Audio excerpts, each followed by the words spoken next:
आप सभी को नमस्कार। आज हम बात करेंगे यूपी डीएलएड प्रथम सेमेस्टर चतुर्थ प्रश्न पत्र गणित की। तो इसमें गणित के 2015 से लेके 2024 तक के सभी प्रश्नों का समावेश किया गया है। और ये जो अति लघु उत्तरीय प्रश्न होते हैं, ये आपको 6 क्वेश्चन आते हैं और प्रत्येक क्वेश्चन 1 अंक का होता है और आपको मतलब सभी क्वेश्चन करने होते हैं। तो मैं समझता हूँ कि इस वीडियो को देखने के बाद आप 6 क्वेश्चन मतलब ज़रूर करके आओगे और आप बैक से बचने का बहुत अच्छा मतलब तरीका है, तो आप इनको ज़रूर करें। तो देखिए, पहला क्वेश्चन है 2015 का। पहले मैं 15 के पेपर की चर्चा करता हूँ। वृत्त के किन्हीं दो बिंदुओं को मिलाने वाले रेखाखंड को क्या कहते हैं? तो देखिए, यानी कि वृत्त के किन्हीं दो बिंदुओं को मिलाने वाले, तो ये आपका वृत्त है, ठीक है। और ये दो बिंदु हैं, ए बिंदु और एक बिंदु है आपका बी बिंदु। तो ये जो, ठीक है, मिलाने वाले रेखाखंड को क्या कहते हैं? तो इसको हम जीवा बोलते हैं। क्या बोलते हैं? इसको जीवा बोलते हैं। ये आपको ध्यान देना है बिल्कुल। उसके बाद देखिए, दूसरा क्वेश्चन है, इसको आपको हल करना है। तो इसको हल करने के लिए सबसे पहले क्या करेंगे आप? इसमें बोर्ड मास का यूज करेंगे। तो इसको आप ध्यान दीजिए। तो सबसे पहले देखिए इसमें क्या है। सबसे पहले हम बात करेंगे मल्टीप्लिकेशन की। तो ये मल्टीप्लिकेशन कहाँ पर है? तो ये आपका देखो, ये रहा। सबसे पहले आप इस पर काम करेंगे। तो आप इसकी 8 की इसमें गुणा करिए। तो ये क्या होगा? 48 प्लस, जब हम इसकी इसमें गुणा करेंगे तो ये कितना हो जाएगा? 8 की 5 में गुणा होगी तो ये 40 हो गया, और 8 की 7 में होगी, 8 सत्ते 56, 56 और 4 कितना हो गया? 60 हो गया। तो कितने अंक के बाद दशमलव है? 2 अंक के बाद दशमलव है, और माइनस का 5 हो गया। उसके बाद क्या करेंगे आप? एडिशन, मतलब जोड़ना है अब आपको। पहले मल्टीप्लिकेशन, फिर एडिशन, उसके बाद सब्सट्रैक्ट। तो सबसे पहले क्या करता है, ठीक है, अब इसको जोड़िए। 48 और 6, तो ये 48 और 6 कितना हो गया? ये 54 हो गया, और 54 में से गया 5, तो ये कितना बचेगा आपका? 49 बचेगा। तो यही आपका आंसर होगा। उसके बाद देखिए, अगला क्वेश्चन है 12 के अपवर्तक लिखिए। तो हमें 12 के अपवर्तक लिखने हैं। यानी कि इसका मतलब क्या है कि ये मतलब अपवर्तक का मतलब होता है कि जो 12 है वो किन किन संख्याओं से कट सकता है। तो ये आपको ध्यान देना है। तो देखिए, एक तो ये 1 से कट सकता है, 2 से कट सकता है, 3 से कट सकता है, 4 से कट सकता है, 5 से नहीं कट सकता, 6 से कट सकता है, 7 से नहीं कटेगा, 8 से नहीं कटेगा, 9 से नहीं कटेगा, 12 से कटेगा। तो 12 के ये अपवर्तक हो गए। तो यही देखना है कि मतलब जैसे 12 के अपवर्तक पता किए गए, तो 1 से लेके 12 तक की वो संख्याएं मतलब तलाशनी है जो 12 को काट रही हैं, वही अपवर्तक होते हैं। तो ये बात आपको ध्यान देनी है। आगे देखिएगा, आगे क्वेश्चन है, ये क्वेश्चन है इस तरह से, -2x3 माइनस और -x2 और प्लस 4x, इस तरह से एक क्वेश्चन। तो हमें क्या करना है? सबसे पहले इसको ब्रैकेट को खोलना है, ठीक है। तो ये क्या होगा हमारा? -2x3, और जब इस ब्रैकेट को खोलेंगे तो ये माइनस और माइनस कितना हो जाएगा? ये प्लस का हो जाएगा। यानी कि जब ब्रैकेट के बाहर चिन्ह माइनस का होता है तो अंदर के चिन्ह बदल जाते हैं। तो ये क्या आ गया? -4x आ गया। तो ये आपका क्या होगा? यही आपका उत्तर होगा। और ज़्यादा से ज़्यादा अगर आप कर सकते हो तो इसमें x कॉमन ले सकते हो, तो ले लीजिए, x कॉमन आ गया। तो ये क्या हो गया? -2x2, ठीक है। और ये क्या होगा? +x-4। वैसे यहीं तक बहुत है उत्तर, ठीक है। तो उसके बाद देखिए, आगे सवाल है आपका 5वां सवाल। तो ये कह रहे हैं आपसे 150 का 52% कितना होगा? तो 150 का 52 का मतलब होता है गुणा से, ठीक है। जब भी हम प्रतिशत समाप्त करते हैं तो नीचे 100 आ जाता है। यानी कि प्रतिशत बनाने के लिए 100 की गुणा करनी होती है, और प्रतिशत को समाप्त करने के लिए 100 का भाग करना होता है। तो ये 0 से आपका 0 कट गया। तो आप ऐसी संख्या देखिए ढूंढ लीजिए, ये कट रहा है कितने से कट रहा है? 5 से काट लीजिए, 5 तिया 15 और 5 दूनी 10 और ये 6 बार कट रहा है। ठीक है, तो ये कितना हो जाएगा? 6 बार कट रहा है, 6 की और 3 की गुणा कर लीजिए, तो ये कितना होगा आपका? 18 होगा। तो यही आपका उत्तर होगा। उसके बाद देखिए छठा सवाल है, ये कह रहे हैं कि एक खेल का मैदान 110 मीटर लंबा है और 40 मीटर चौड़ा है, तो मैदान के चारों ओर कितना लंबा तार लगेगा? तो देखिए इसका मतलब क्या होता है कि इसका मतलब परिमाप से होता है, पैरामीटर से होता है। जब मतलब कि मैदान के चारों तार लगो या वो परिमाप पता करो। अगर वो परिमाप नहीं कह रहा तो उसने कहा कि चारों तरफ कितना तार लगेगा, उसका मतलब क्या है? उसका मतलब परिमाप होता है। तो देखिए खेल का मैदान ये 110 मीटर लंबा है, तो ये हो गया आपका 110 और चौड़ा कितना है? 40 मीटर चौड़ा है। तो इसका मतलब क्या हुआ? परिमाप आपको किसका करना है? आयत का परिमाप निकालना है। तो जो आयत का परिमाप होता है, तो आयत का परिमाप जो होता है वो क्या होता है? बराबर 2 लंबाई प्लस चौड़ाई। ठीक है, तो ये लंबाई प्लस चौड़ाई होता है। तो लंबाई कितनी है? 110 है और चौड़ाई कितनी है? 40 है। तो ये कितना हो गया? 2 गुणा 150। ठीक है, 40 110 और 40 150 हो गए। और ये कितना हो गया? ये 300 मीटर हो गया। ठीक है, तो यही आपका उत्तर होगा। और मैं आपको एक बात और बताता हूँ, देखिए अगर किसी कारण आप सूत्र भूल जाते हो तो ये 110 है तो ये भी 110 होगा, ये भी 40 होगा। परिमाप का मतलब है चारों का योग, जोड़ लीजिए। देखो 110 110 कितने हो गए? 220 220 और 80 300। तो ये आपका यही उत्तर होगा। तो ये 2015 का पेपर था। अब हम 2016 के क्वेश्चन की चर्चा करते हैं कि अति जो लघु उत्तरीय प्रश्न थे वो कौन कौन से। ठीक है, 16 में देखिएगा पहला क्वेश्चन है, यही बोर्ड मास का लगाइए आप। तो बोर्ड मास का मतलब मैंने आपको बताया था अभी थोड़ी देर पहले। इसमें सबसे पहले हम देखिए यहाँ पर क्या है, जोड़ घटाना और प्लस है, तो सबसे पहले मल्टीप्लिकेशन इस पर काम करेंगे हम। वैसे तो सबसे पहले ब्रैकेट खोलना होता है, देखिए। ठीक है, तो ये क्या हो जाएगा? 8 दूनी 16 प्लस 3। ठीक है, उसके बाद ऐड जोड़ना है आपको। तो ये कितना हो गया? 13 और 3 16 और माइनस 16 बराबर 0। तो इसका उत्तर कितना हो गया? 0 हो गया।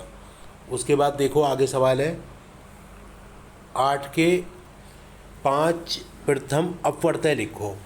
देखो अभी एक क्वेश्चन आया था, अपवर्तक। अपवर्तक होता है कि वो संख्या किस किस से घट रही है, और अपवर्तय का मतलब होता है कि जो नेचुरल नंबर होती है। ठीक है, तो ये 5 अपवर्तय, तो उस नेचुरल नंबर में इसकी गुणा होगी जिसके बारे में वो पता कर रहा है। तो देखिए 8 नेचुरल नंबर क्या होती है हमारी? 1 2 3 4 5 6।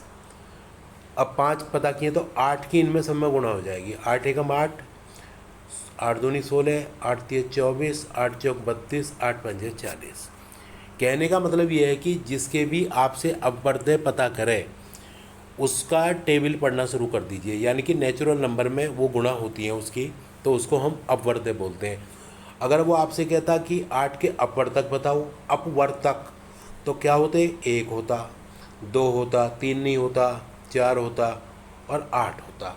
ये अपवर्तक हो जाते, ये अपवर्तय हैं। तो यही बातें आपको ध्यान देनी है। उसके बाद देखिए ये कह रहे हैं कि 350 का 10% कितना होगा? का मतलब गुणा से होता है, तो गुणा 10%। जब 10% को हम समाप्त करेंगे तो बटे 100 हो जाएगा। ठीक है, तो ये क्या हो गया? 2 जीरो से आपकी 2 जीरो कट गई, तो ये आ गया आपका 35 आ गया। तो ये आपका इस तरह से हो गया। उसके बाद आगे देखिए, आगे सवाल है आपका 3 ABC। सवाल देखो इस तरह से, 3ABC minus 2AB square minus 5ABC plus 3B square. इसको सरल करना है हमें। तो ये एक व्यंजक दिया हुआ है, इसको सरल करना है। तो किस तरह से मतलब हम करेंगे, ये भी देखो यहाँ C है। तो देखो ये 3ABC है, ये आपका माइनस 5 2ABC है। तो इसको क्या करना है? देखो सिंपल सा सवाल है। तो ये क्या होगा आपका? ये 5ABC हैं, ये कितने माइनस, तो ये कितने हो जाएंगे? -2ab/c। उसके बाद क्या है, देखो यहाँ -2ab² है। उसके बाद क्या है, 3ab² है।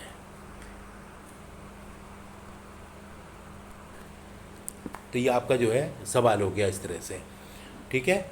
तो बाकी तो और कुछ नहीं कटे पिटेगा मेरे हिसाब से। तो ज़्यादा से ज़्यादा कर सकते हो आप, इसमें ए बी कॉमन ले सकते हो, क्योंकि ए बी यहाँ भी है, यहाँ भी है, यहाँ भी है। एक लाइन बढ़ा सकते हैं आप चाहे। तो ये क्या होगा, -2c माइनस, देखो इसमें क्या था, 2 तो आएगा ही, ए बाहर आ गया, यहाँ बी आएगा, और ये क्या आएगा, +3, ए तो बाहर आ गया, ये बी आएगा, ठीक है। तो उसके बाद देखिए, अच्छा ये ए बी, इसको और, हाँ देखिए हम थोड़ा सा ध्यान देना पड़ेगा हमें।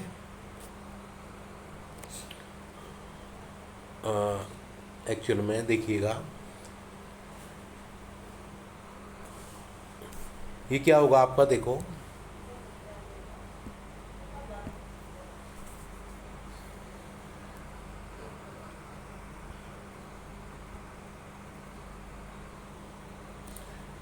देखो ये है 3ab/सी, और ये है -5ac। तो ये आ गया -2ab/c, और ये क्या है, -2ab², ये इस तरह से -2ab², और ये है 3ab²। तो ये कितना बचेगा आपका, तो ये बच जाएगा आपका ab², क्योंकि 3 में से 2 गया, कितना बचेगा ये, तो ये बच जाएगा। तो यही आपका आंसर हो जाएगा, ठीक है। उसके बाद देखो आगे चलो, ये कह रहे हैं आपसे, तल पर स्थित किन्हीं दो बिंदुओं से होकर जाने वाली, तल पर स्थित किन्हीं दो बिंदुओं से होकर जाने वाली कितनी रेखाएं खींची जा सकती हैं, ठीक है। तो देखो ये तल है आपका, ये 2 बिंदु हैं, ठीक है। तो 2 बिंदुओं से तो केवल एक ही रेखा खींची जा सकती है। देखो ये तल है, और यहाँ पर क्या है, 2 बिंदु क्या हुए, ए हो गया और एक बी हो गया। तो इससे कितनी रेखाएं खींची जा सकती हैं, बताओ। देखो 2 बिंदु हो गए, एक ए बिंदु हो गया, बी हो गया, इससे तो एक ही रेखा खींची जा सकती है, ठीक है। तो ये सिंपल सी बात है। तो उसके बाद कह रहे हैं कि किसी वृत्त के व्यास और त्रिज्या के संबंध को लिखिएगा। तो देखिए इसमें क्या है, आपको वृत्त के व्यास, देखो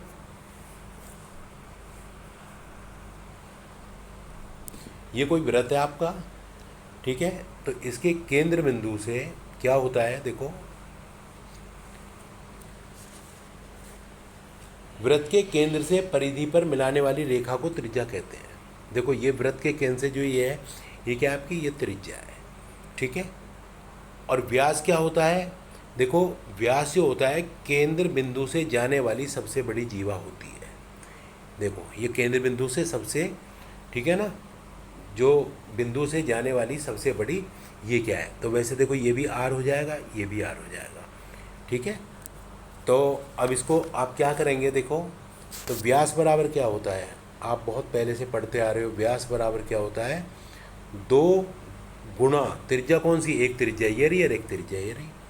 देखो मैंने क्या कहा, तो ये क्या है आपका, देखो ये आपका व्यास हो गया, व्यास बराबर 2 गुणा त्रिज्या। तो एक त्रिज्या ये रही, एक त्रिज्या ये रही। तो इसका जो संबंध होता है यही होता है, यही आप पढ़ते आ रहे हो पहले से। उसके बाद देखिए 15 के अभाज्य गुणनखंड। तो ये आपसे कह रहे हैं कि 15 के अभाज्य गुणनखंड की बात कर रहे हैं। तो देखो अभाज्य संख्याएं कौन सी होती हैं, जो एक से बड़ी हों, या तो स्वयं से कटें और किसी और दूसरी संख्या से ना कटें वो। तो 15 के अभाज्य गुणनखंड कौन कौन से होंगे, 3 और 5 होंगे। और 3 और 5 क्या है, आपकी अभाज्य संख्याएं हैं, ठीक है। उस ये 17 में आए थे 6 क्वेश्चन। तो देखिए इस तरह से आपको ये भी पता चल रहा होगा कि जो क्वेश्चन है उसका प्रारूप क्या होता है। तो ये कह रहे हैं, देखिए सवाल पढ़ते जाओ, x माइनस वाई में क्या जोड़ें कि योगफल इतना हो जाए। तो देखो x माइनस वाई में क्या जोड़ें, x माइनस वाई में हम क्या जोड़ें, देखो x माइनस वाई, तो कोई भी संख्या ले लो, l जोड़ें, जो कितना हो जाए, 2x प्लस वाई हो जाए, देखो यही सवाल लिख रहा है आपका, ठीक है। x माइनस वाई में हम क्या जोड़ें। अब देखिए, अब आप क्या करोगे, जब l बराबर करोगे तो 2x प्लस वाई, और ये जब इधर आ जाएगा तो ये क्या हो जाएगा आपका, माइनस का x माइनस वाई हो जाएगा। और जब आप l बराबर करोगे तो ये क्या होगा, 2x प्लस वाई, और जब इसको खोलोगे तो माइनस x प्लस वाई, क्योंकि ब्रैकेट के बाहर अगर माइनस है तो अंदर का चिन्ह बदल जाएगा, ठीक है। तो ये क्या हो गया आपका, ये 2x है, ये x है, तो एक तो x आ गया। उसके बाद क्या हो गया, y और ये y, ये 2y आ गए। तो उसमें हम क्या जोड़ें, तो उसमें x प्लस मतलब कि 2y हमें जोड़ें, ठीक है। यही आपका आंसर होगा। उसके बाद देखिए, ये कह रहे हैं कि यदि किसी चतुर्भुज की चारों भुजाएं बराबर हों और प्रत्येक कोण 90 डिग्री का हो तो ऐसे चतुर्भुज को क्या कहते हैं। देखो, चतुर्भुज की चारों भुजाएं, ये तो आप जानते हो कि चारों भुजाएं जो होती हैं वो किस में बराबर होती हैं, बताओ। जो चारों भुजाएं बराबर होती हैं, देखो ये चतुर्भुज है, ठीक है, और ये चारों भुजाएं बराबर हों और 90 डिग्री का कोण हो। देखो ये भी 90 का है, ये भी 90 का है, ये भी 90 डिग्री का है, ये भी 90 डिग्री का है। तो चारों कोण क्या है, 90 के, तो उसको हम क्या कहते हैं, वर्ग कहते हैं। क्या कहते हैं, वर्ग कहते हैं। तो ये आपको ध्यान देना है बिल्कुल भाई, यही छोटी छोटी बातें आएंगी। बैक से बचने का बहुत ही अच्छा तरीका है, आप केवल ये पढ़ के देखिए, आप 6 के 6 क्वेश्चन बिल्कुल अच्छे से करके आओगे। उसके बाद देखिए, ये कह रहे हैं कि दो संख्याओं का में से इतना है, उनका गुणनफल ये है, तो लय से ज्ञात करो। देखो एक फॉर्मूला है, में से गुणा लय से बराबर पहली संख्या और गुणा दूसरी संख्या, ये एक फॉर्मूला होता है। तो में से कितना दे रखा है आपको, 16, लय से आपसे ज्ञात करवा रहे हैं, बराबर इन दोनों संख्याओं का गुणनफल दे रखा है 6400, ठीक है। और जब हम लय से बराबर करेंगे तो क्या हो जाएगा, 6400 बटे 16, ठीक है। तो ये एक फॉर्मूला होता है, इसको ध्यान कर लीजिए। में से गुणा लय से बराबर पहली संख्या गुणा दूसरी संख्या, और पहली संख्या में से क्या दे रखा है, 16 दे रखा है, वो लिख लिया, और गुणा लय से बराबर दोनों का योगफल गुणनफल दे रखा है 6400, और जब इस 16 का भाग इसमें दोगे तो ये 400 बार जाएगा। तो यही आपका उत्तर होगा। बिल्कुल आसान सा सवाल है। उसके बाद देखिएगा, ये कह रहे हैं कि 3 अंकों की सबसे बड़ी संख्या की उत्तरवर्ती संख्या लिखो। पहले तो आपको देखिए 3 अंकों की सबसे बड़ी संख्या लिखनी है। तो देखो 3 अंकों की देखो 1 अंक की सबसे बड़ी संख्या 9 होती है, 2 अंक की सबसे बड़ी संख्या 99 होती है। तो 3 अंक की पता किया है इन्होंने, तो 3 अंकों की सबसे बड़ी संख्या होती है 999। अगर 4 अंक की पता करते तो 1 2 3 4 ये हो जाती, परंतु यहाँ किसका पता किया, 3 अंकों का। उसकी उत्तरवर्ती का मतलब होता है उसमें एक अगली संख्या क्या होगी, ठीक है। और पूर्ववर्ती पता करता तो 1 घटा देते, उत्तरवर्ती में 1 जोड़ दिया, तो ये आपका कितना हो जाएगा, ये आपका हो जाएगा 1000। यही आपका उत्तर होगा। उसके बाद देखिए, ये कह रहे हैं कि इसको प्रतिशत में बदलिए। मैं आपको एक सीधी सी बात बता रहा हूँ, प्रतिशत समाप्त करने के लिए 100 का भाग करते हैं और प्रतिशत बनाने के लिए 100 की गुणा करते हैं, बस ये ध्यान रखिए आप। तो ये क्या होगा, 0.85 गुणा 100, ठीक है।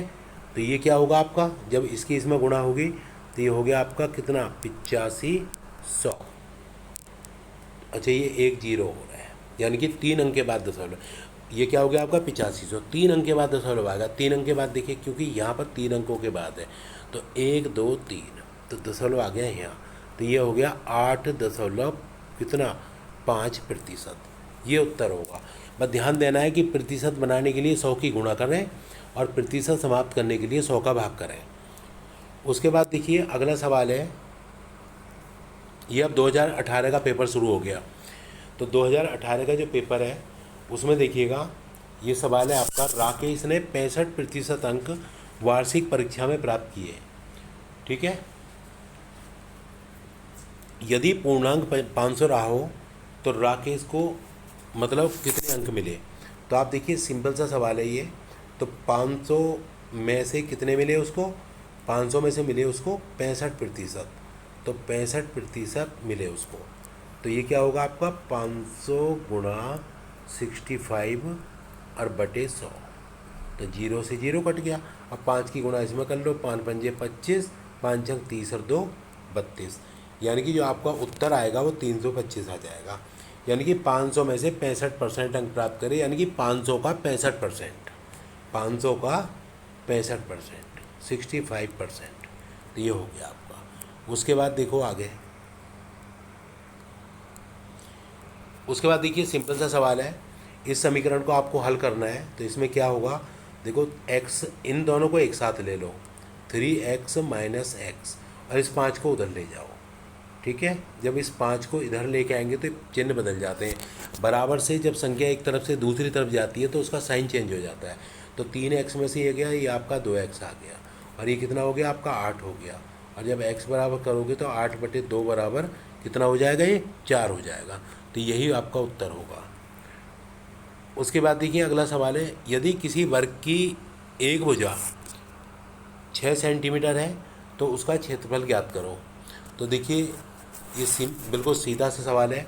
तो वर्ग का क्षेत्रफल, जो वर्ग का क्षेत्रफल होता है तो वो क्या होता है, वो होता है भुजा का वर्ग, भुजा का वर्ग। तो भुजा कितनी दे रखी है, 6 दे रखी है। तो ये क्या आएगा, 6 का वर्ग। तो ये कितना आ जाएगा, 6 का वर्ग 36, यानी कि 6 की 6 में गुणा, ये क्या 36 क्या वर्ग सेंटीमीटर।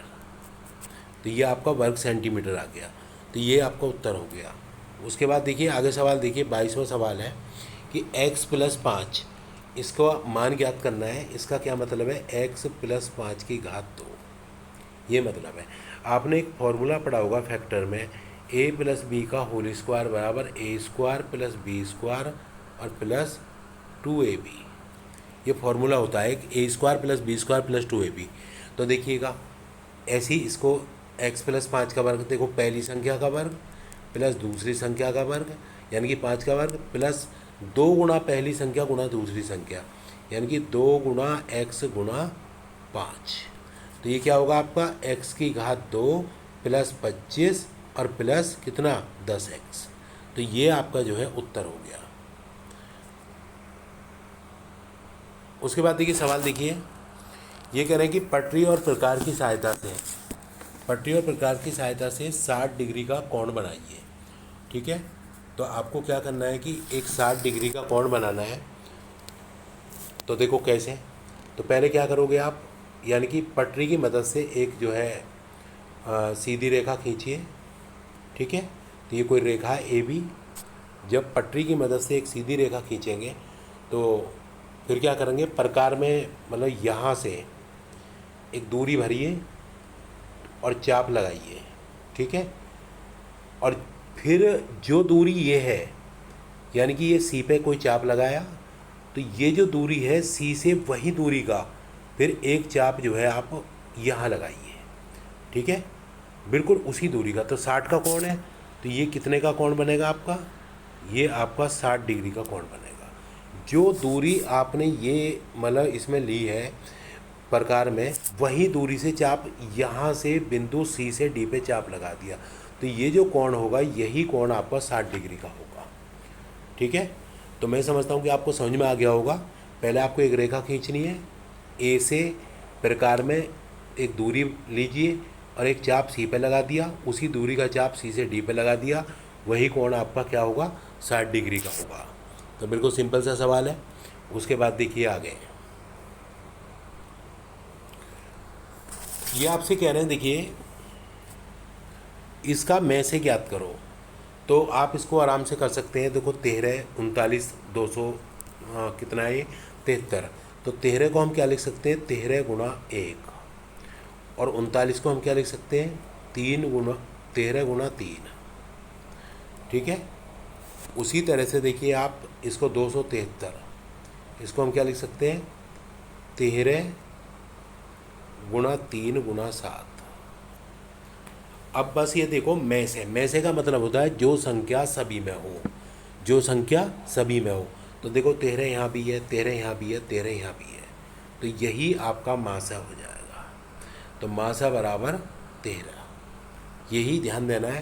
पहले आप इनके फैक्टर कर लीजिए और जो संख्या सभी में है वही जो है आपका मासा होगा। और लासा में क्या होता है, पहले हम कॉमन देखते हैं फिर बची कुछ ही संख्या। देखो ये आपका जो पेपर आ गया 2019 का पेपर आ गया, तो मैं समझता हूँ कि आपको अच्छे से सवाल समझ में आ रहे होंगे। तो ये 6 क्वेश्चन आपको आएंगे इस तरह के क्वेश्चन, और 6 में से आप 6 ही करके आओगे, आपकी बैक नहीं लगेगी। एक बार जो है आप इसको ज़रूर करके देखिए। उसके बाद देखिए 2019 का सवाल है आपका। तो ये सवाल क्या है, 3 अंकों की सबसे छोटी प्राकृतिक संख्या मतलब आपको लिखनी है। तो 3 अंकों की सबसे छोटी प्राकृतिक संख्या क्या होगी, 100 होगी, ठीक है। और अगर 4 अंकों की होता तो 1000 हो जाती। तो समझ गया ना, 3 अंकों की सबसे छोटी संख्या 100 होगी। देखो छोटी छोटी बातें वो करते हैं, बड़ी बात नहीं करते। उसके बाद देखिए आगे, 35 सेंटीमीटर व्यास वाले वृत्त का परिमाप ज्ञात करो। देखो भैया ये कह रहे हैं आपसे वृत्त का परिमाप। सबसे पहले मैं आपको एक बात बताऊं, देखिए वृत्त का परिमाप का जो सूत्र होता है वो क्या होता है, वो होता है 2πr, ठीक है। और आपको क्या दिया हुआ है, व्यास। व्यास बराबर कितना दिया हुआ आपको, 35 सेंटीमीटर। और मैं आपको एक बात बताता हूँ, व्यास का बराबर किसके होता है बताओ, 2r के होता है। व्यास बराबर 2 गुना त्रिज्या ही तो होता है। तो ये कितना दिया हुआ है आपको, 35 दिया हुआ है, ठीक है। देखो मैंने कुछ नहीं किया, व्यास बराबर 35 लिख लिया, और व्यास होता है 2 गुना त्रिज्या के। अब ये आप क्या करोगे, इसको थोड़ा सा चेंज कर लीजिए आप। इसको हम कैसे लिख सकते हैं, ये जो 2πr है, पाई गुणा 2r ऐसे लिख सकते हैं। ऐसा क्यों किया है मैंने, ऐसा इसलिए किया है, देखिए जो पाई है, ठीक है, इस पाई का मान कितना होता है, 22/7 होता है। और 2r कितना है, 2r है 35, इसलिए किया था, ठीक है। अब इस 35 से इसको 5 बार काट दीजिए और 5 की इसमें गुणा करिए। 5 दूनी 10, 5 दूनी 10 और 1 कितना होगा, ये 11 हो जाए, 110 हो जाएगा, ठीक है। तो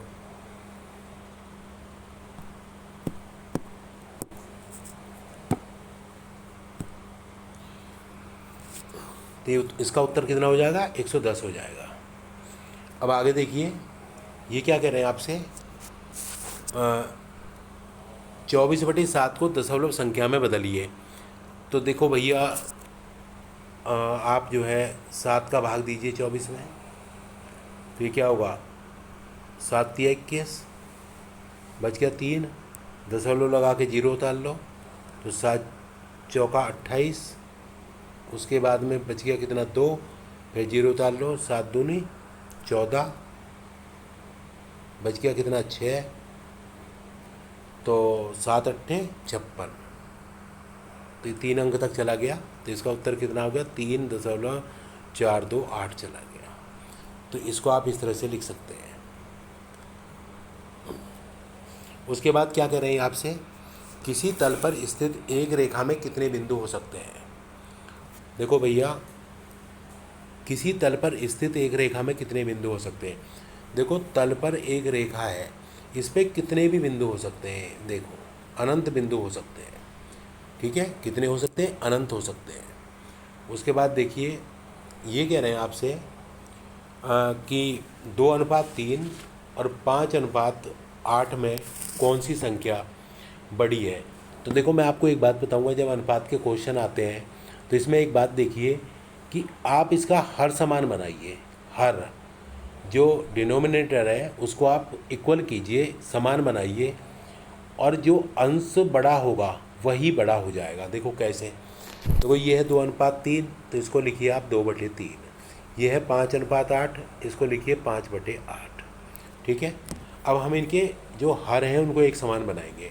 तो वो कैसे बनाएंगे, देखो यहाँ पर तो है हर में 8 और यहाँ पर 3, तो ये जो 8 है तो इस 8 की ऊपर नीचे इधर गुणा कर लीजिए, 2/3 गुणा ऊपर 8 और नीचे 8, तो क्या आ गया 16/24, ठीक है।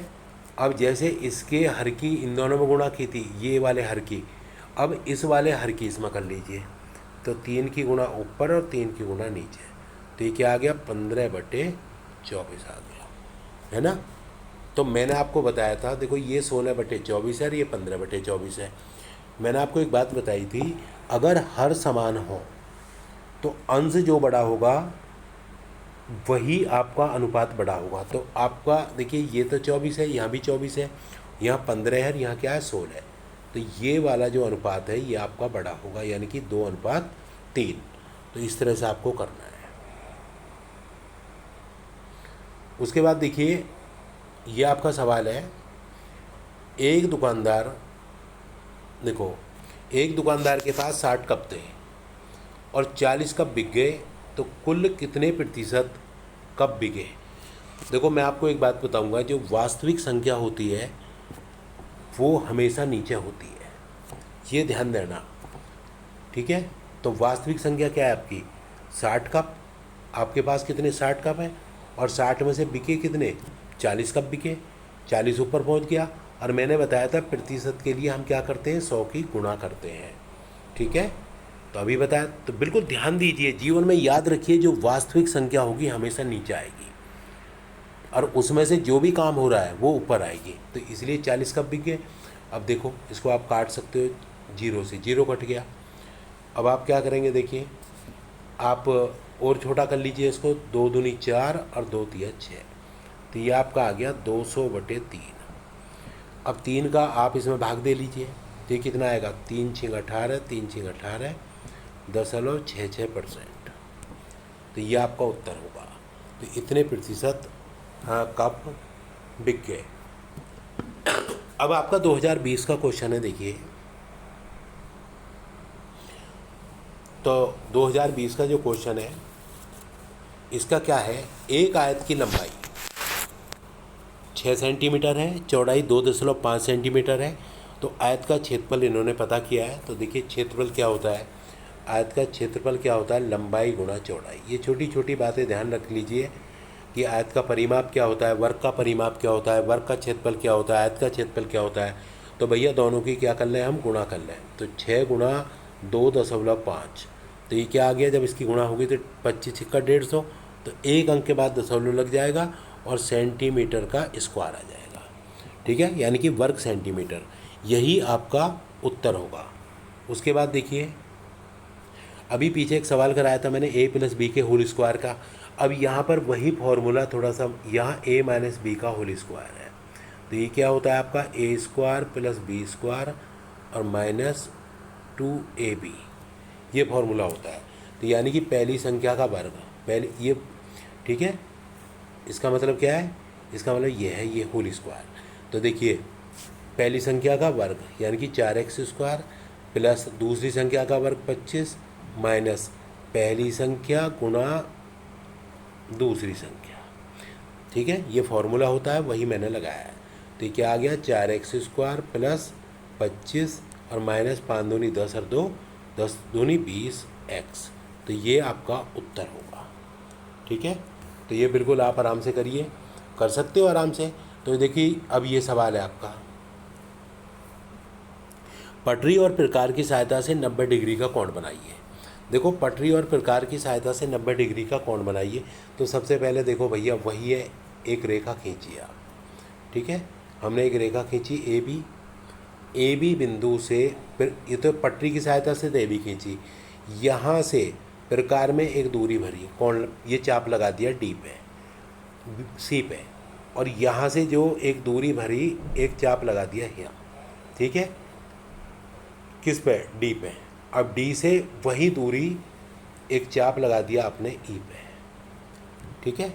अब ये जो ई है, ई से चाप लगेगा आपका यहाँ और डी से चाप लगेगा यहाँ, और इसको दिया मिला, तो ये कोण क्या हो गया आपका 90 डिग्री का हो गया। यही चीज़ आपको छोटी सी ध्यान देनी है। पहले मैंने ए से चाप लगाया यहाँ सी पे, सी से चाप डी पे और डी से चाप ये, क्योंकि देखो ये तो 60 का हो गया, ठीक है। और जब 90 के लिए फिर क्या करेंगे, फिर एक चाप यहाँ लगाया और एक चाप यहाँ लगाया। तो इस तरह से आपको ये बना देना है, ठीक है। तो देखो इस तरह का सवाल फिर रिपीट हुआ है आपको, a - b में क्या जोड़ें कि योगफल इतना हो जाए। तो देखिए सिंपल सा बिल्कुल सवाल है। तो a - b में y जोड़ है, जो कितना हो जाए 2a + b हो जाए। ठीक है, और जब आप y बराबर करोगे तो 2a + b, और ये जो ये इधर जाएगा तो ये इसके चिन्ह बदल जाएगा।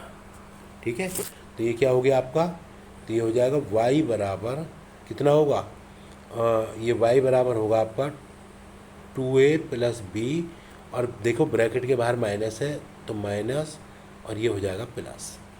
तो ये क्या आ गया, ये 2a है, ये a है, तो ये तो a बच गया, और ये b है और ये b है, ये 2b बच गया। बस ये छोटी छोटी बातें हैं, बड़ी बात कोई नहीं करता। आप मेरे हिसाब से ये वीडियो देखिए अच्छे से, और ये वीडियो करके देखिए तो आपके 6 अंक बिल्कुल मैं कहता हूँ कि इसी वीडियो से मतलब तैयार हो जाएंगे। उसके बाद देखिए आगे सवाल देखिए, ये कह रहे हैं कि 4 अंकों की सबसे बड़ी प्राकृतिक संख्या और सबसे छोटी संख्या का अंतर ज्ञात कीजिए। देखो मैंने अभी बताया था 4 अंकों की सबसे बड़ी संख्या 9 9 ये हो गई, और सबसे छोटी संख्या क्या होगी 4 अंकों की, ये हो जाएगी। ठीक है, तो उसका क्या कह रहे हैं, ये आपसे अंतर पता कर रहे हैं, तो 9 आ गया, 9 आ गया, 9 आ गया, और ये आपका 8 आ गया, यही आपका उत्तर होगा। उसके बाद देखिए, ये कह रहे हैं आपसे 5 10 15 का लघुत्तम निकालो। देखो भाई, निकालो भाई, तब तक करो जब तक नीचे 1 1 ना आ जाए। देखो 5 से गया तो ये क्या होगा आपका, देखो 5 दूनी 10, 5 एकम 5, 5 दूनी 10, और 5 तिया 15। अब किससे जाएगा ये, 2 से, 1 3, अब किससे जाएगा, 3 से। देखो लैसे का मतलब क्या होता है, जब तक सब नीचे 1 1 ना आ जाए। अब इनकी गुणा कर लो आपस में, ये जो है, तो ये क्या हो गया 5 गुणा 2 गुणा 3, तो ये क्या हो गया 5 दूनी 10 दिया 30, आपका लासा हो गया। ठीक है, तो आप आराम से इस तरह से कर सकते हैं। अब देखिए 2022 का जो है पेपर स्टार्ट होता है, तो मैं समझता हूँ कि आपको अच्छे से ये चीज़ें समझ में आ रही होंगी, छोटी छोटी बातें हैं। देखो तो 2022 का क्या है, इनको जोड़ना है। तो देखिए जोड़ेंगे हम कैसे, तो ये बिल्कुल आपको एकदम से मतलब क्रम में ही लगाने हैं। देखो किस तरह से, पहला है आपका 6 लिख लो आप। ठीक है, उसके बाद है 6.6, ये लिख लीजिए। ठीक है, तीसरी संख्या है 6.66, यानी कि दशमलव के नीचे दशमलव और बाकी उधर चलता जाएगा। उसके बाद है 6.666, इसको जोड़ना है आपको। तो ये क्या आ गया, देखो ये तो 6 आ गया, ये 6 दूनी 12 आ गया, 6 तिया 18 और 1 19 हो गया। अब इनको जोड़ ली, 6 चौक 24 और 1 25 हो गया, तो 25.926। भाई ये ध्यान रखना है बस, दशमलव वाली संख्या, दशमलव के नीचे दशमलव आना चाहिए। ठीक है, तो आप आराम से बिल्कुल कर पाओगे। उसके बाद देखिए, पटरी और प्रकार की सहायता से 120 डिग्री का कोण बनाइए। देखो पटरी और प्रकार की सहायता से क्या होता है कि 120 डिग्री का कोण बनाओगे, तो देखो भैया खींच लीजिए, चलो भाई एक लाइन खींची आपने, रेखा ए बी, और ए पटरी की सहायता से। ठीक है, और ए बिंदु में प्रकार से एक दूरी भर ली, वो चाप यहाँ लगा दिया। ठीक है, और यहाँ से उसी दूरी का एक चाप आपने यहाँ लगा दिया, फिर वही चाप आपने उसी दूरी का यहाँ लगा दिया। ठीक है, देखो ये लगाया चाप सी पे, सी से लगाया डी पे, और डी से लगाया ई पे। अब कौन कह रहा है 120 का, देखो भैया एक जब चाप यहाँ लगाया आपने, तो ये इसको एक और ई को मिला दिया, तो ये कौन क्या होगा आपका 120 का होगा। यही बात ध्यान देने की है बस। ठीक है, तो ये कौन क्या होगा आपका 120 का होगा।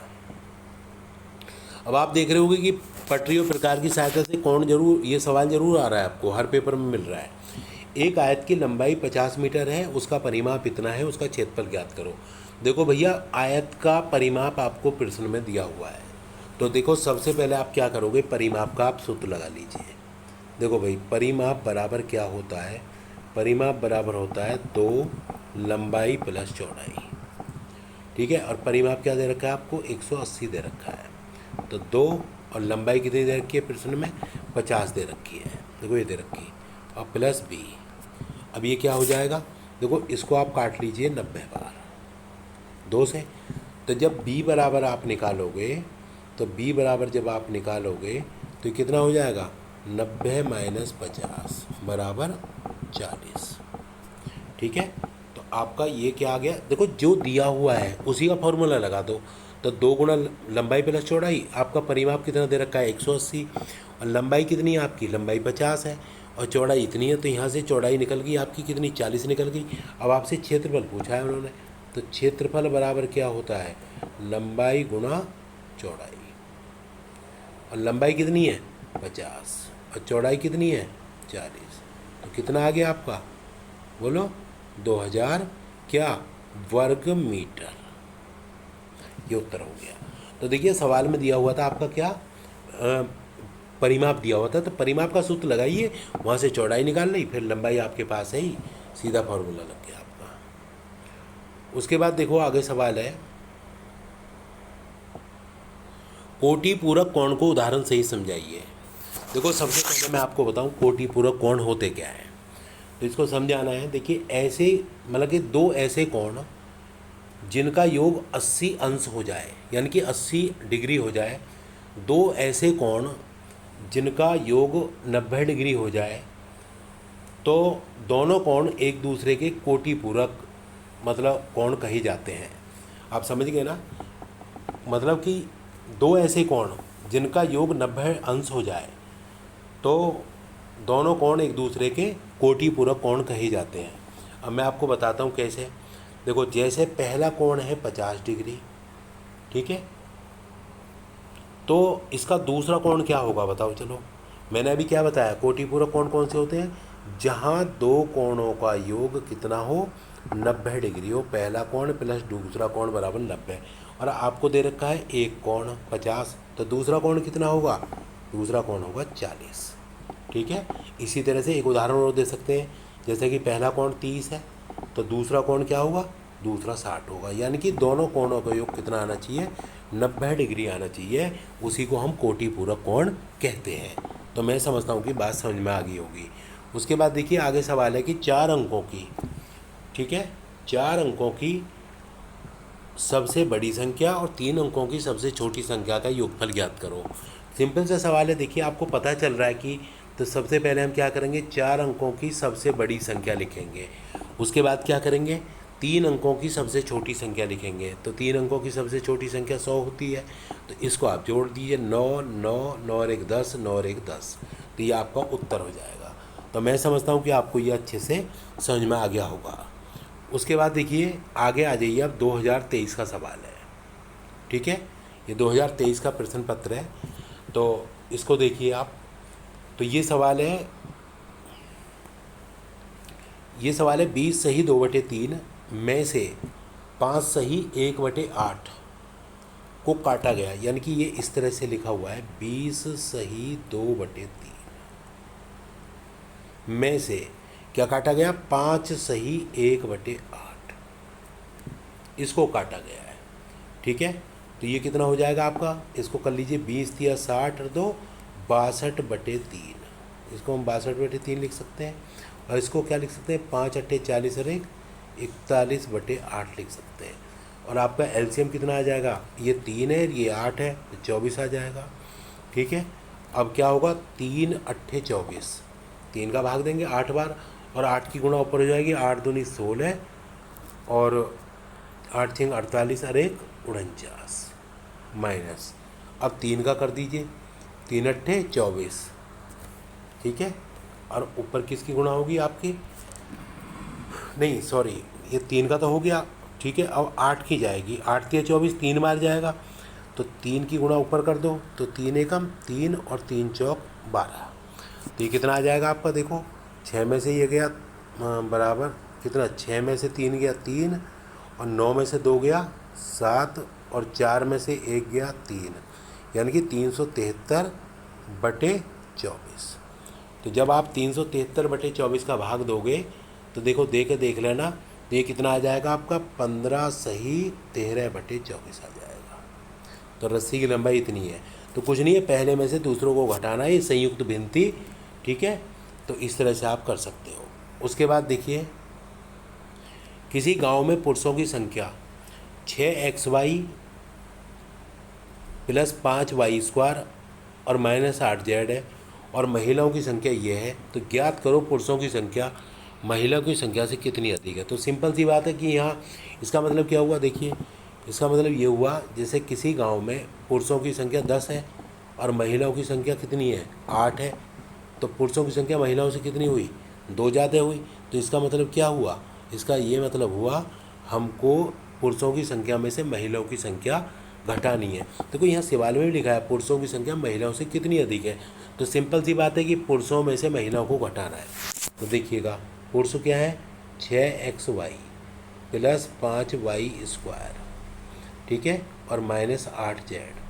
जब हम इसमें से इसको घटाएंगे तो इसके सारे चिन्ह बदल जाएंगे, ठीक है, सारे चिन्ह क्या बदल जाएंगे, ये माइनस का 2x हो जाएगा, माइनस का xy हो जाएगा और माइनस का प्लस हो जाएगा। यही मैंने आपको बताया था, ठीक है। मैंने कुछ नहीं किया, पहली संख्या में से दूसरी संख्या घटा दी और जब हम इसको घटाएंगे तो इसके सारे चिन्ह बदलते चले जाएंगे। तो देखो भैया ये 6xy है, ये आपका xy है, तो ये कितना बच गया, 5xy बच गया। उसके बाद देखिए ये कितना है आपका 5y² है, और कोई 5y² है ही नहीं, फिर क्या है आपका माइनस का 8z है, उसके बाद क्या है आपका माइनस का 2x है, उसके बाद क्या है आपका प्लस का 2y है, और संख्या सब अलग अलग है। तो इस तरह से ही आपका उत्तर हो जाएगा, ठीक है। तो मैं समझता हूँ कि आपको समझ में आ गया होगा। उसके बाद देखिए आगे सवाल ये है कि मतलब वही बात है कि दशमलव को दशमलव के नीचे हमें रखना है और इसको सोल्व करना है। देखिए ये क्या है, पहली संख्या है 51.3,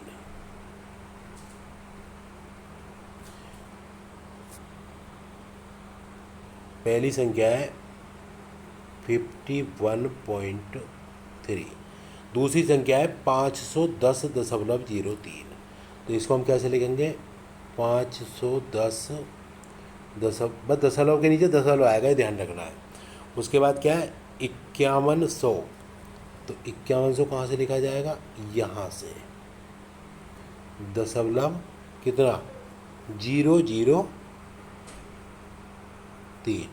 उसके बाद क्या है ये देखो, उसके बाद देखो 1 0 0 0 5 दशमलव 0003, इसको जोड़ना है हमें। तो 3 आ गया, ये 3 ये आ गया, ये 3 ये आ गया और ये 3 ये आ गया दशमलव। देखो ये 1 है, तो ये क्या होगा आपका, देखो ये 1 ये रहा, एक 1 ये रहा, तो ये क्या आ गया 2 आ गया, ये 5 है, ये 1 है, तो ये कितना आ गया आपका, ये 6 आ गया। ये क्या 5 है और ये 1 है, ये कितना आ गया आपका, ये भी 6 आ गया। ये 5 है, इसके नीचे 0 है, ये 5 आ गया, और ये क्या है 5। बस कुछ नहीं करना है हमें, दशमलव का ध्यान रखना है, बस यही आपका उत्तर होगा। उसके बाद देखिए आगे ही सवाल कह रहे हैं कि वह बड़ी से बड़ी संख्या बताइए जिसमें 49 59 109 को भाग देने पर शेषफल 1 3 और 5 बचे। देखो मैं सबसे पहले आपको क्या करता हूँ, देखिए 49 59 और 109, तो क्या शेषफल बचे, यहाँ 1 बचे, यहाँ 3 बचे, यहाँ 5 बचे। तो देखो सबसे पहले हमको क्या करना है, ध्यान देना है, जब शेषफल बच रहा है ना तो 49 में से एक वही घटा दो 48, और 59 में से 3 घटा दो 56, और इसका आ जाएगा 104, ठीक है। बड़ी से बड़ी का मतलब होता है आपका, बोलो हाईएस्ट संख्या, हाईएस्ट कॉमन फैक्टर। बड़ी से बड़ी, छोटी से छोटी होती तो एलसीएम निकलेगा, और बड़ी से बड़ी होती तो आपका एचसीएफ निकलेगा, यानी कि में से निकलेगा। तो में से किसका निकालना है, सबसे पहले 49 59 109 लिख लिया, और शेषफल है 1 3 5, इनको घटा दो, जो घटने वाली संख्या है उनका निकलेगा, किस किस का, 48 का, 56 का और 104 का, यानी कि 48 56 और 104। तो जब आप इसका में से निकालोगे तो आप में से आराम से निकाल सकते हो। देखो तो देखो 48 है, 48 को हम क्या लिख सकते हैं, 2 दूनी 4 दूनी 8 दूनी 16 और 3 48। 56 है, 56 को हम क्या लिख सकते हैं, देखो 2 दूनी 4 दूनी 8 सत्ते 56 और 104 है। 104 को हम क्या लिख सकते हैं, 2 दूनी 4 दूनी 8, ठीक है ना, और 8 हो गया,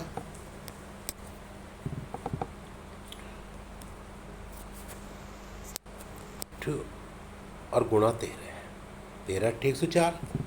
तो अब आप देखो में से क्या होता है, में से वो होता है जो तीनों में हो। देखो 2 यहाँ भी है, 2 यहाँ भी है, 2 यहाँ भी है, तीनों में है। तो ये क्या हुआ आपका 2 गुणा 2 गुणा 2 यानी कि 8 हुआ।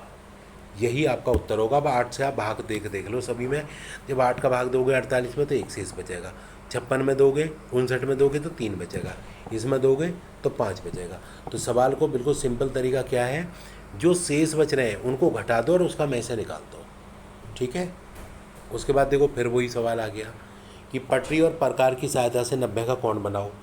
तो भैया आप आराम से बना सकते हो। देखो एक रेखा खींचो, ए बी रेखा पटरी की, ठीक है, और प्रकार में एक दूरी भरी, यह चाप लगा दिया सी बिंदु पे, और सी से जो है यहाँ लगा दिया डी बिंदु पे, और डी से लगा दिया आपने ई बिंदु पे, और ई से फिर यहाँ चाप लगेगा और डी से यहाँ चाप लगेगा। तो इसको मिला दीजिए, ये क्या होगा आपका 90 डिग्री होगा। थोड़ा सीधा कर लेना भैया, टेढ़ा हो गया, ठीक है। तो ये आपका जो है उत्तर हो गया। उसके बाद देखिए 48वां सवाल है, एक समबाहु त्रिभुज जिसकी प्रत्येक भुजा 4 सेंटीमीटर है, इसका क्षेत्रफल ज्ञात कीजिए। देखो मैं आपको बताऊं, समबाहु त्रिभुज का जो क्षेत्रफल होता है वो आप जानते हैं। समबाहु त्रिभुज क्या होता है, देखो ये, तो इसकी प्रत्येक भुजा कितनी है, 4 4 4, ठीक है। और समबाहु त्रिभुज का क्षेत्रफल क्या होता है, आप जानते हैं, √3/4 गुणा भुजा का वर्ग, ये आपका फॉर्मूला होता है। तो √3/4 और ये क्या हो गया, भुजा का वर्ग, ठीक है। तो ये भुजा का वर्ग आ गया, तो 1 4 से 1 4 घट गया, तो कितना बच गया, 4√3 बच गया। यही आपका उत्तर होगा, यानी कि वर्ग सेंटीमीटर में ये उत्तर आ जाएगा, ठीक है। उसके बाद देखो 2024 का बचता है अब आपका पेपर। देखो 2024 का पेपर, रेखाखंड किसे कहते हैं, ठीक है। तो देखो रेखाखंड क्या होता है, ये रेखा का एक छोटा भाग होता है, ये जो है रेखा का एक छोटा भाग होता है, ठीक है, समझ गया ना। ए से बी को मिलाने वाली ए से बी को मिलाने वाली रेखा को रेखाखंड कहते हैं। और रेखाखंड क्या होता है, रेखाखंड रेखा का छोटा भाग होता है।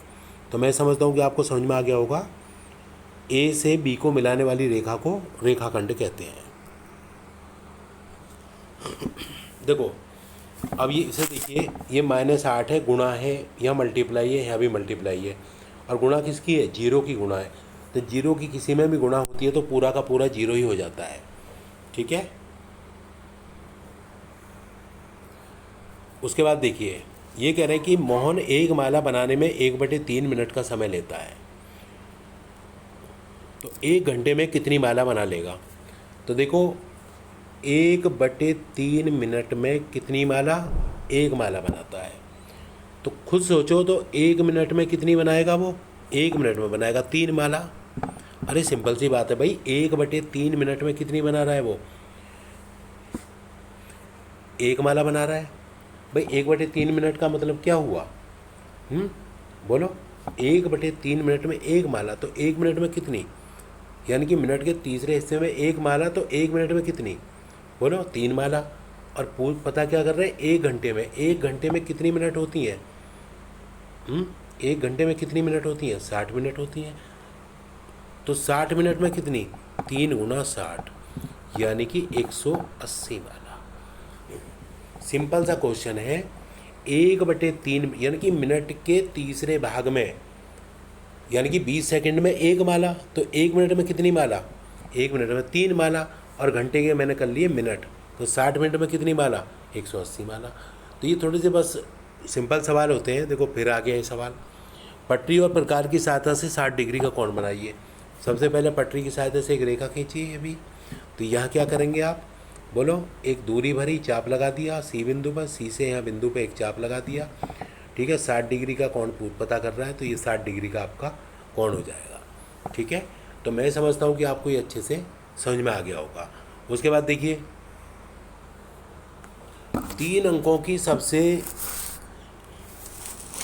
की देखो ये जो सवाल था वही दूरी से चाप लगाने हैं बस। हाँ देखो 3 अंकों की सबसे बड़ी संख्या की उत्तरवर्ती संख्या लिखी है। तो 3 अंकों की सबसे बड़ी संख्या क्या है? 999। इसका उत्तरवर्ती क्या होगा आपका? उत्तरवर्ती मैंने आपको बताया था 1 जोड़ दो तो 1000 होगा, ठीक है। उसके बाद देखिए 117 को 2 संख्याओं के गुणा के रूप में व्यक्त कीजिए, जिसमें से एक संख्या 13 है। तो भाई दूसरी संख्या क्या होगी? 13 में 13 का भाग इसमें दे दो, 13 निम्मा 117। तो दूसरी संख्या, जब 117 में से एक संख्या तो 13 है, तो दूसरी क्या होगी? 13 निम्मा, तो दूसरी संख्या 9 होगी। तो ये आपका जो है इस तरह से मतलब सवाल था। तो मैं समझता हूँ कि आपको मैंने ये चर्चा की 2015 से लेकर 2024 तक के क्वेश्चन की। देखिए बैक से बचने का बहुत अच्छा तरीका है। आप इससे एक तो ये पता चल जाएगा कि सवाल का लेवल क्या होता है। हमें पता होना चाहिए कि भाई हम कहाँ पर हैं। फालतू की चीज़ ना पढ़कर आप ये क्वेश्चन पढ़िए, तो मैं समझता हूँ कि आपके 6 अंक बिल्कुल पक्के हो जाएंगे। और मैथ में 12 अंक पे पास होते हैं, तो 6 तो आपके यही पक्के हो गए और 5 आपके बहुकल पे हो जाते हैं। तो जिन्होंने कभी भी मैथ नहीं पढ़ा, तो आप छोटी छोटी बातों को ध्यान में रखते हुए यानी कि 12-14 तक टेबल याद कर लो, तो आप आराम से बहुत अच्छा कर पाओगे। अगर आपको वीडियो अच्छा लगा हो तो भाई लाइक करें, सब्सक्राइब करें और दोस्तों को शेयर करें। फिर मैं एक छोटा सा प्रयास आपके लिए करूँगा।